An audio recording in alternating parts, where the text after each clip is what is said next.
Hello everyone, I am Sunny, your physics teacher. Welcome back to my YouTube channel. Dynamics of circular motion के आज के इस lecture में हम fan problem को सोल्व करेंगे और फिर उसके बाद में फैन प्रॉब्लम के ऊपर ही बेस्ड कुछ अच्छे न्यूमेरिकल्स को भी सोल्व करेंगे। आज की प्रॉब्लम कौन सी है? Fan problem. फैन कौन सा? Ceiling fan. ठीक है, मान लो ये क्या है? फैन, सीलिंग फैन है। ये पंखा जो होता है ना, छत वाला पंखा। ठीक है, और ये फैन की क्या है? पंखुड़ी। इस पंखुड़ी की लंबाई क्या है? आर। आर के बराबर है। Acceleration due to gravity near the surface of earth ऐसे जी है, परपेंडिकुलर टू व्हाइट बोर्ड और डाउनवर्ड। ठीक है, इस फैन के जो ये पंखुड़ी है ना, इसके एंड पे मैंने एम मास का ब्लॉक रख दिया। ठीक है, T इज इक्वल टू 0 पे मैं इस फैन को चलाना शुरू करता हूं, मतलब स्विच ऑन करता हूं T इज इक्वल टू 0 पे, और ये फैन इस एक्सिस के अबाउट रोटेट करेगा, इस एक्सिस के अबाउट। ठीक है, T इज इक्वल टू 0 पे मैंने स्विच को ऑन कर दिया, मतलब T इज इक्वल टू 0 पे फैन की एंगुलर वेलोसिटी तो 0 है, लेकिन अब ये फैन है ना एंगुलर एक्सेलरेट करेगा, मतलब अब फैन चलेगा।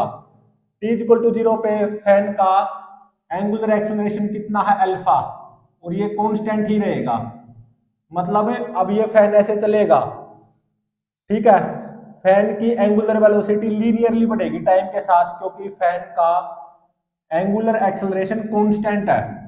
ठीक है, तो अब देखो आफ्टर टाइम टी ये फैन इस सिचुएशन में भी पहुंचेगा कुछ ऐसे, at t is equal to t instant पे। ये एम मास का ब्लॉक है, इसी के ऊपर रखा हुआ है अभी तक।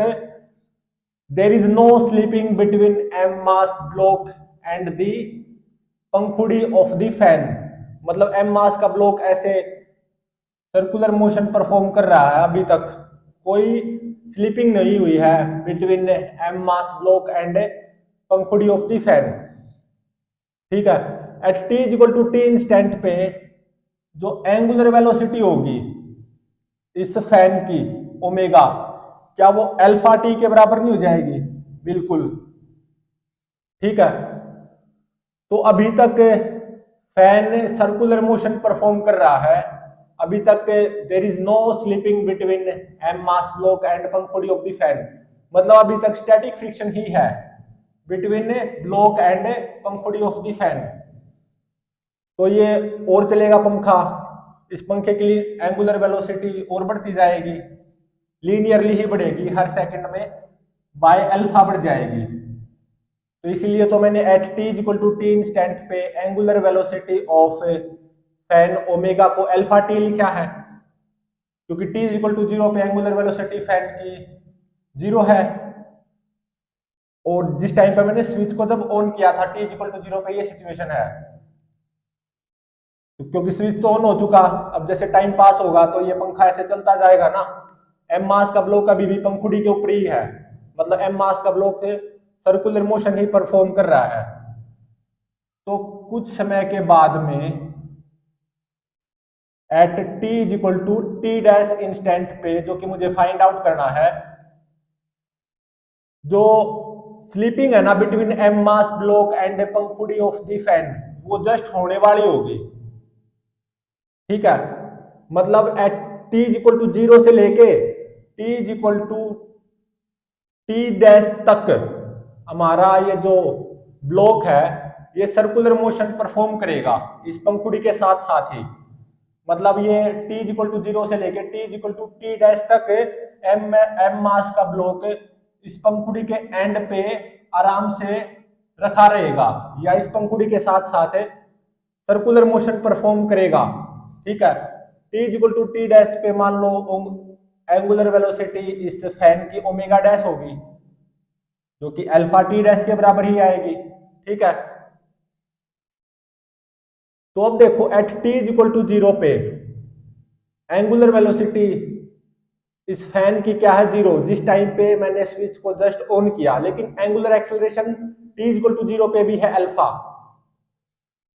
तो टी इक्वल टू जीरो से लेकर t equal to t dash तक इस ब्लॉक ने सर्कुलर मोशन परफॉर्म किया है। T equal to t dash के बाद में ये एम मास का ब्लॉक इससे पंखुड़ी से स्लिप हो जाएगा। आपने देखा भी होगा कुछ टाइम तक एम मास का ब्लॉक सर्कुलर मोशन परफॉर्म करता है पंखुड़ी के साथ ही, लेकिन कुछ टाइम के बाद में ये एम मास का ब्लॉक इस पंखुड़ी से ऐसे स्लिप हो जाता है। ठीक है, तो ये T dash instant find out करना है, मतलब कितने टाइम के बाद में ऐसा होगा, मतलब just after t dash block slip from पंखुड़ी, ऐसा देखा भी होगा। या मैं ऐसा बोलूं, टी इक्वल टू जीरो से from t equal to zero to t equal to t dash तक इस ब्लॉक ने सर्कुलर मोशन परफॉर्म किया इस पंखुड़ी के साथ साथ आर रेडियस का ही block perform circular motion of radius r. और ये यहां पे यूनिफॉर्म सर्कुलर मोशन नहीं है। क्यों नहीं है? क्योंकि इस ब्लॉक की भी तो एंगुलर वेलोसिटी टाइम के साथ बढ़ रही है, पर पंखुड़ी के साथ साथ है, क्योंकि हमारा फैन एंगुलर एक्सेलरेटेड है। टी इक्वल टू जीरो पे जस्ट जब स्विच को ऑन किया था एंगुलर वेलोसिटी फैन की जीरो थी, लेकिन एंगुलर एक्सेलरेशन फैन का तब भी था। वो टाइम पास होता गया, ये ब्लॉक अभी भी पंखुड़ी के एंड पे ही है, मतलब ब्लॉक अभी भी सर्कुलर मोशन परफॉर्म कर रहा है। ब्लॉक की एंगुलर वेलोसिटी लीनियरली बढ़ती गई, तो इसका मतलब यूनिफॉर्म सर्कुलर मोशन तो है नहीं। टी डैश इंस्टेंट के जस्ट बाद में ये ब्लॉक स्लिप हो गया फ्रॉम द पंखुड़ी ऑफ द फैन, मतलब जीरो से t equal to t dash तक ब्लॉक ने सर्कुलर मोशन परफॉर्म किया है ऑफ रेडियस आर। ठीक है, और यहां पे ये ध्यान रहे इस ब्लॉक के ऊपर एक तो ऐसे mg फोर्स आएगा, ऐसे mg perpendicular to whiteboard और डाउनवर्ड, और एक ऐसे नॉर्मल रिएक्शन आएगा बाय पंखुड़ी mg के ही बराबर। तो लिमिटिंग और काइनेटिक फ्रिक्शन की वैल्यू वो क्या होगी, म्यू इंटू में mg, मतलब coefficient of friction between this block and पंखुड़ी, वो क्या दे रखा है, म्यू। ये ब्लॉक यहां से यहां तक सर्कुलर मोशन परफॉर्म कर पाया, इसके जस्ट बाद में स्लिपिंग हुई है बिटवीन ब्लॉक एंड पंखुड़ी। ऐसा तभी कर पाया क्योंकि यहाँ पे इस ब्लॉक और इस पंखुड़ी के बीच में रफनेस है, there is a coefficient of friction mu between block and पंखुड़ी ऑफ दी फैन। तो लिमिटिंग और काइनेटिक फ्रिक्शन की वैल्यू फॉर ब्लॉक वो कितनी आएगी, म्यू इंटू में mg। तो अब देखो t is equal to zero पे एंगुलर वेलोसिटी ऑफ ब्लॉक वो क्या है, जीरो, लेकिन एंगुलर एक्सेलरेशन है अल्फा। तो इसका मतलब t is equal to zero पे कोई सेंट्रीपिटल फोर्स तो आएगा नहीं इस एम मास ब्लॉक पे, केवल टेंजेंशियल फोर्स आएगा। t is equal to zero की बात कर रहा हूं, जब मैंने जस्ट स्विच को ऑन किया था, और वो किसके बराबर आएगा, एम आर अल्फा के बराबर टेंजेंशियल फोर्स। सही बात है। और ये कौन प्रोवाइड करवाएगा t is equal to zero पे, स्टैटिक फ्रिक्शन। ठीक है, मतलब t is equal to zero पे स्टैटिक फ्रिक्शन की वैल्यू बिटवीन ब्लॉक एंड पंखुड़ी वो कितनी आएगी, एम आर अल्फा। या t is equal to zero पे स्टैटिक फ्रिक्शन की वैल्यू बाय पंखुड़ी ऑन एम मास ब्लॉक ऐसे आएगा, एम आर अल्फा। अब देखो at t is equal to t instant की बात करो, ब्लॉक की एंगुलर वेलोसिटी ओमेगा है, तो इसका मतलब एक सेंट्रीपिटल फोर्स आना चाहिए इस एम मास ब्लॉक पे, कितना, एम आर ओमेगा स्क्वायर के बराबर। और ब्लॉक का angular acceleration t equal to t instant पे अल्फा भी है, क्योंकि ये fan alpha constant angular acceleration से एक्सेलरेटेड है ना, तो at every instant angular acceleration of fan तो अल्फा ही है। तो at t is equal to t instant पे एम मास के ब्लॉक का भी एंगुलर एक्सेलरेशन अल्फा हो जाएगा। तो t is equal to t instant पे tangential force on M mass block वो कितना आना चाहिए, एम आर अल्फा। ठीक है, अब देखो यहाँ पे t equal to t instant पे देखो, एक तो टेंजेंशियल फोर्स आया है एम मास के ब्लॉक पे एम आर अल्फा, और एक सेंट्रीपिटल फोर्स आया towards the centre of the circle M are omega square. यहाँ पे इस केस में फैन प्रॉब्लम में इन दोनों को कौन प्रोवाइड करवाएगा, फ्रिक्शन फोर्स। मतलब इन दोनों का रिजल्टेंट फ्रिक्शन फोर्स आएगा, स्टैटिक फ्रिक्शन। इन दोनों का रिजल्टेंट टेंजेंशियल फोर्स और सेंट्रीपिटल फोर्स, इन दोनों का रिजल्टेंट स्टैटिक फ्रिक्शन आएगा। मतलब स्टैटिक फ्रिक्शन के दो कंपोनेंट, वो सेंट्रीपिटल फोर्स भी प्रोवाइड करवाएंगे और टेंजेंशियल फोर्स भी प्रोवाइड करवाएंगे। या एम मास ब्लॉक पे at t equal to t instant पे नेट फोर्स क्या आएगा, इन दोनों का रिजल्टेंट स्टैटिक फ्रिक्शन आएगा बाय दी पंखुड़ी ऑन एम मास ब्लॉक ऐसे। ठीक है, तो अब देखो इस ब्लॉक की एंगुलर वेलोसिटी लगातार बढ़ती जा रही है, लेकिन एंगुलर एक्सेलरेशन ब्लॉक का कांस्टेंट है अल्फा। तो टेंजेंशियल फोर्स का मैग्नीट्यूड देखो एम आर अल्फा, हर इंस्टेंट पे एम आर अल्फा आएगा। टी इक्वल टू जीरो पे भी देखो M are alpha at an instant t equal to t, जब तक ये ब्लॉक सर्कुलर मोशन परफॉर्म कर रहा है तब तक की बात है। टेंजेंशियल फोर्स का मैग्नीट्यूड कितना आएगा, एम आर अल्फा कांस्टेंट। लेकिन ये ब्लॉक एंगुलर एक्सेलरेट भी तो हो रहा है, क्योंकि फैन की एंगुलर वेलोसिटी लगातार बढ़ रही है ना लीनियरली हर सेकंड में अल्फा। तो देखो angular velocity of M mass block भी बढ़ रही है। तो इसका मतलब है जो सेंट्रीपिटल फोर्स है ना एम आर ओमेगा स्क्वायर, वो लगातार बढ़ता जा रहा है।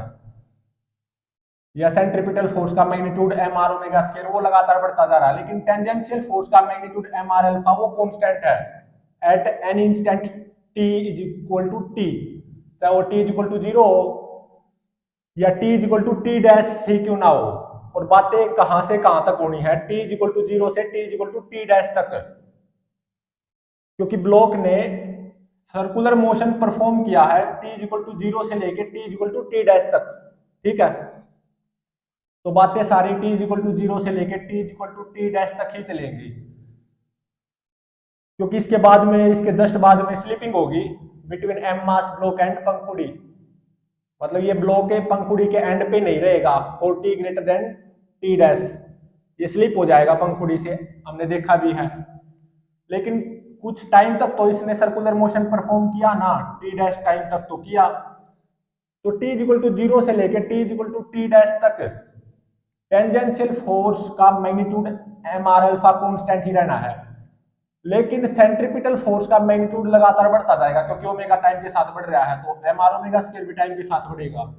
तो इसका मतलब t is equal to zero से लेकर t is equal to t dash तक बात करूं मैं, स्टैटिक फ्रिक्शन की value between M mass block and पंखुड़ी वो बढ़ती जाएगी।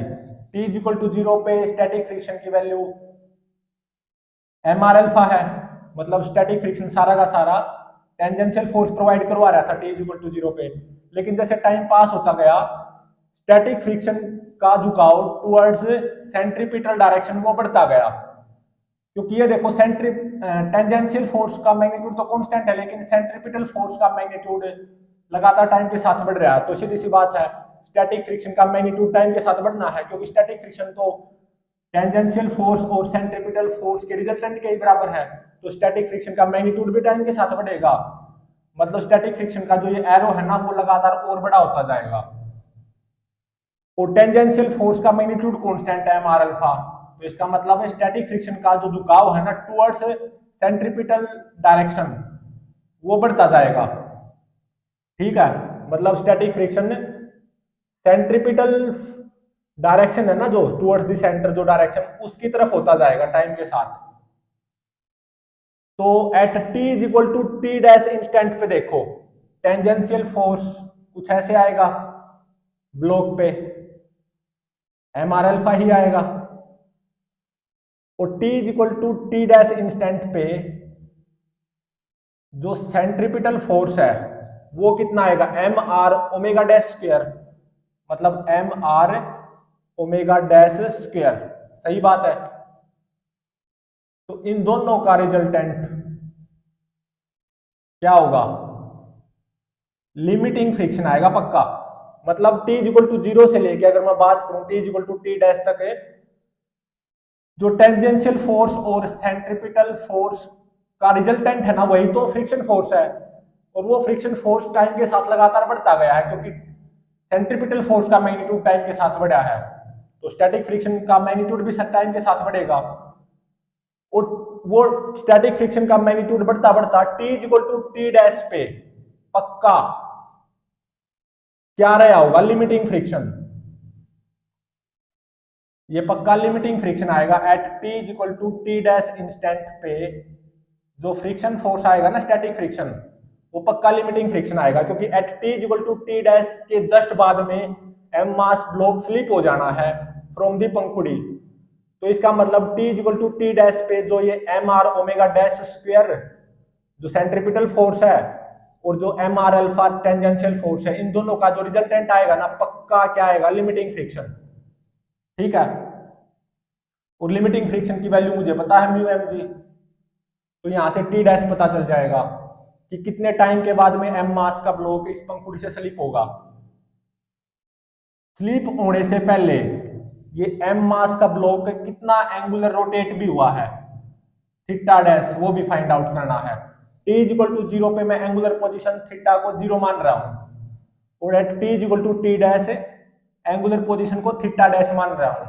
मतलब t इक्वल टू 0 से t equal to t dash तक जो इसने सर्कुलर मोशन परफॉर्म किया है एम मास के ब्लॉक ने, तो इस जर्नी में ये एम मास का ब्लॉक कितना एंगुलर रोटेट हुआ होगा थीटा डैश, वो भी मुझे फाइंड आउट करना है। ठीक है। तो यह बात पक्की है, t equal to t dash से जस्ट बाद में, t equal to t dash के जस्ट बाद वाला जो इंस्टेंट आएगा ना, उस टाइम पे एम मास ब्लॉक और पंखुड़ी के बीच में काइनेटिक फ्रिक्शन आ जाएगा, क्योंकि 0 से t इक्वल टू 0 से t equal to t dash जो कि फाइंड आउट करना है, यहां तक स्टैटिक फ्रिक्शन का मैग्नीट्यूड टाइम के साथ बढ़ता गया है। और वो क्यों बढ़ता गया, क्योंकि सेंट्रिपिटल फोर्स का मैग्नीट्यूड टाइम के साथ बढ़ा है। और सेंट्रिपिटल फोर्स का मैग्नीट्यूड टाइम के साथ क्यों बढ़ा है, क्योंकि पंखा एंगुलर एक्सेलरेटेड है, उसके कारण पंखे की एंगुलर वेलोसिटी बढ़ रही है। तो सेंट्रिपिटल फोर्स के मैग्नीट्यूड के बढ़ने के कारण क्या हुआ है, जो टेंजेंशियल फोर्स और सेंट्रिपिटल फोर्स, इन दोनों का जो रिजल्टेंट है स्टैटिक फ्रिक्शन, वो टाइम के साथ बढ़ा है t इक्वल टू 0 से t equal to t dash तक। तो बढ़ता बढ़ता t equal to t dash पे जो स्टैटिक फ्रिक्शन है वो पक्का लिमिटिंग फ्रिक्शन आएगा। तो t equal to t dash पे जो सेंट्रिपिटल फोर्स आएगा M R omega dash square, और जो टेंजेंशियल फोर्स आएगा एम आर अल्फा, इन दोनों का रिजल्टेंट पक्का लिमिटिंग फ्रिक्शन आएगा। लिमिटिंग फ्रिक्शन भी तो स्टैटिक फ्रिक्शन की मैक्सिमम वैल्यू ही होती है। तो root of m are omega dash का square plus m are alpha का स्क्वायर,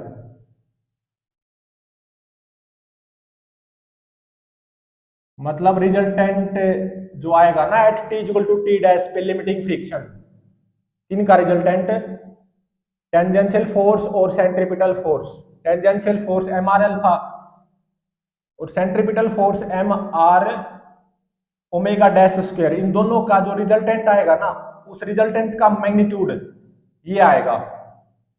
कोई भी बता सकता है, क्योंकि टेंजेंशियल फोर्स और सेंट्रिपिटल फोर्स के बीच में एंगल क्या होता है, 90 डिग्री, इतना ही तो आएगा।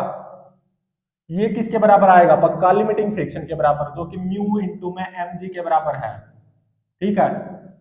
तो मैं यहाँ पे ये जो एम स्क्वायर आर स्क्वायर है ना, यहाँ पे भी एम स्क्वायर आर स्क्वायर आएगा, उसको कॉमन लेके और रूट कर दूंगा, तो रूट के बाहर में ये क्या बन जाएगा, एम आर, और अंदर क्या बच जाएगा, रूट ऑफ ओमेगा डैश की power 4 plus alpha square is equal to mu m g. तो देखो m से m कैंसिल हो गया, तो ये आ गया म्यू जी। और ओमेगा डैश किसके बराबर है, अल्फा टी डैश के बराबर, तो ओमेगा डैश की पावर 4 क्या हो जाएगी, अल्फा की पावर 4 और टी डैश की पावर 4। तो यहां से टी डैश की वैल्यू फाइंड आउट की जा सकती है। ये कितनी आएगी, 1 बाय में अल्फा इंटू में mu square g square minus r square alpha square divided by r square और इसकी पावर 1/4 इतनी आएगी। म्यू का मुझे पता होगा, coefficient of friction between block and पंखुड़ी, acceleration due to gravity near the surface of earth g, वो पता होगा। आर रेडियस ऑफ द पंखुड़ी या पंखुड़ी की लंबाई या radius of circular path of this m mass block या पंखुड़ी की लंबाई कैपिटल आर, वो मुझे पता होगा। एंगुलर एक्सेलरेशन ऑफ पंखा अल्फा कांस्टेंट, वो जितना भी बनेगा वो मुझे पता होगा। तो बस ये पता चल जाएगा कितने टाइम तक एम मास का ब्लॉक सर्कुलर मोशन परफॉर्म करेगा, मतलब टी डैश टाइम तक, या कितने टाइम के बाद में ये एम मास का ब्लॉक इस पंखुड़ी से स्लिप हो जाएगा, कितने टाइम के बाद में, टी डैश टाइम के जस्ट बाद में ये एम मास का ब्लॉक पंखुड़ी से स्लिप हो जाएगा। और इतने टाइम तक, टी डैश टाइम तक, ये एम मास का ब्लॉक कितना एंगुलर रोटेट हुआ है, जितनी पंखुड़ी रोटेट हुई होगी।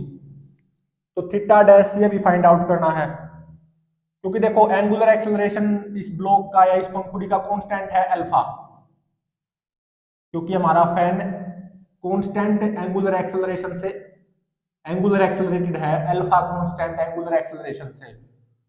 तो theta dash is equal to omega naught t plus 1/2 alpha t dash का स्क्वायर, ये हम लगा सकते हैं, omega naught t dash plus 1/2 alpha t dash का स्क्वायर, ये हम लगा सकते हैं, अप्लाई कर सकते हैं, क्योंकि एंगुलर एक्सेलरेशन कांस्टेंट है।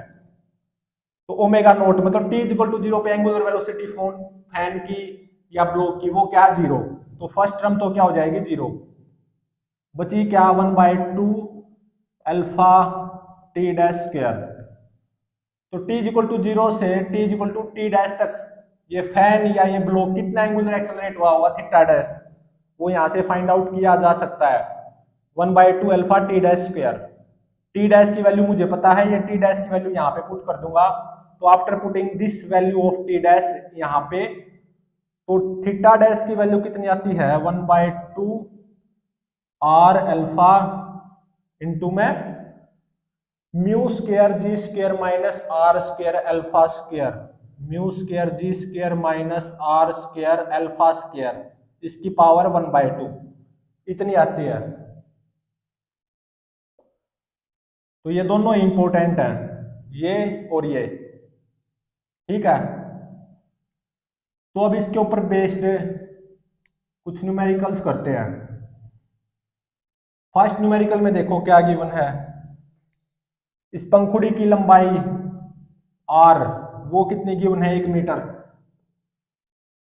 और क्या गिवन है, इस फैन का कांस्टेंट एंगुलर एक्सेलरेशन अल्फा की वैल्यू वो कितनी गिवन है, 2 रेडियन पर सेकंड स्क्वायर, और फैन रेस्ट से ही एंगुलर एक्सेलरेट हुआ है, मतलब टी इक्वल टू 0 पे फैन की एंगुलर वेलोसिटी 0 ही है। जिस टाइम पे जस्ट मैंने स्विच को ऑन किया है ना, उस टाइम पे तो एंगुलर वेलोसिटी फैन की 0 होगी ना, तो यही वाली प्रॉब्लम है ये भी।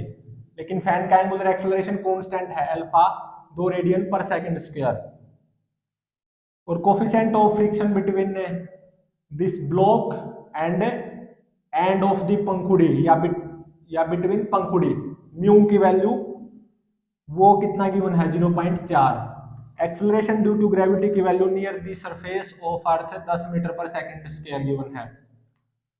तो यहाँ पे ये फाइंड आउट करना है कितने टाइम के बाद में ये एम मास का ब्लॉक इस पंखुड़ी से स्लिप हो जाएगा, मतलब टी डैश फाइंड आउट करना है, या कितने टाइम तक ये एम मास का ब्लॉक इस पंखुड़ी के साथ साथ ही सर्कुलर मोशन परफॉर्म करेगा, मतलब टी डैश फाइंड आउट करना है।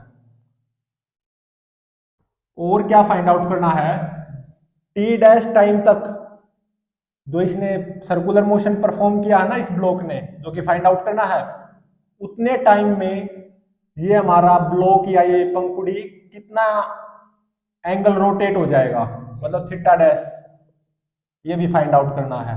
तो अब इसको सोल्व करते हैं। तो आर गिवन है, अल्फा गिवन है, म्यू गिवन है, जी गिवन है। तो देखो टी डैश फाइंड आउट कर सकते हैं, क्योंकि टी डैश में चार ही तो चीजों का इस्तेमाल हुआ है, आर, अल्फा, म्यू और जी, और ये गिवन है सारी। तो बस ये चारों वैल्यूज आर की, अल्फा की, म्यू की और जी की, ये चारों वैल्यूज यहां पे पुट कर दो। तो after putting these four values यहां पे, तो टी डैश की वैल्यू कितनी निकल के आएगी? 0.93 सेकेंड। ठीक है, और थीटा डैश भी फाइंड आउट करना है, थीटा डैश को भी फाइंड आउट कर सकते हो। म्यू, जी, आर, अल्फा, ये चारों ही वैल्यूज यहां पे पुट करनी है। तो थीटा डैश कितना निकल के आएगा? 0.86 रेडियन, जो कि नियरली डिग्री में किसके बराबर होगा? 49.27 डिग्री। मतलब 0.93 सेकंड के बाद में ये एम मास का ब्लॉक स्लिप कर जाएगा फ्रॉम दी पंखुड़ी, मतलब नीचे गिर जाएगा फ्लोर पे।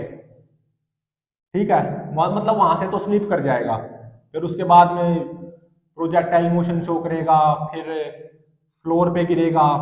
वहां पर भी जो टाइम लगेगा उसको नहीं मैं यहाँ पे कंसीडर करके चल रहा, लेकिन इतना जरूर बता रहा हूँ, पंखुड़ी से कितने टाइम टाइम के बाद में ब्लॉक स्लिप कर जाएगा?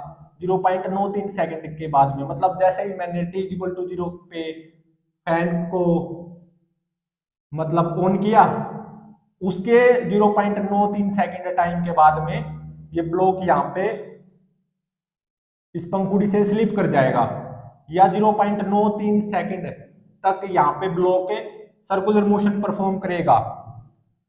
और कितना एंगल रोटेट कर चुका होगा तब तक?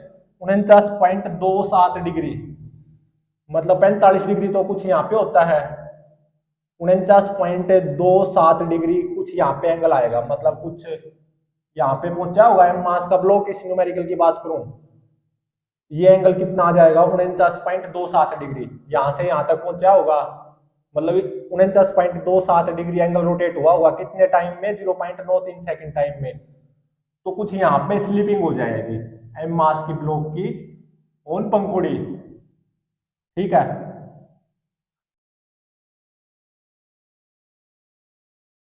तो नेक्स्ट न्यूमेरिकल देखो, इसी एप्लीकेशन को ऊपर बेस्ड न्यूमेरिकल नंबर सेकंड। इसमें क्या गिवन है? क्या गिवन है? इस पंखुड़ी की लंबाई या रेडियस ऑफ सर्कुलर मोशन वो 1 मीटर, और इस फैन का कांस्टेंट एंगुलर एक्सेलरेशन गिवन है 2 रेडियन पर सेकंड स्क्वायर। और क्या गिवन है? एक्सेलरेशन ड्यू टू ग्रेविटी की value near the surface of earth 10 metre पर सेकंड स्क्वायर गिवन है। और मैंने जैसे ही फैन को ऑन किया, प्रैक्टिकली ये पाया कि आफ्टर 1.2 सेकंड एम मास का ब्लॉक स्लिप कर जाएगा फ्रॉम दी पंखुड़ी।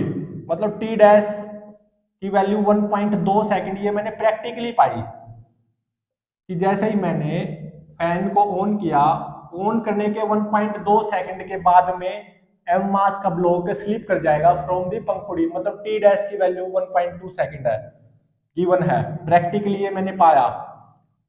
आप प्रैक्टिकली ऐसा फाइंड आउट कर सकते हो।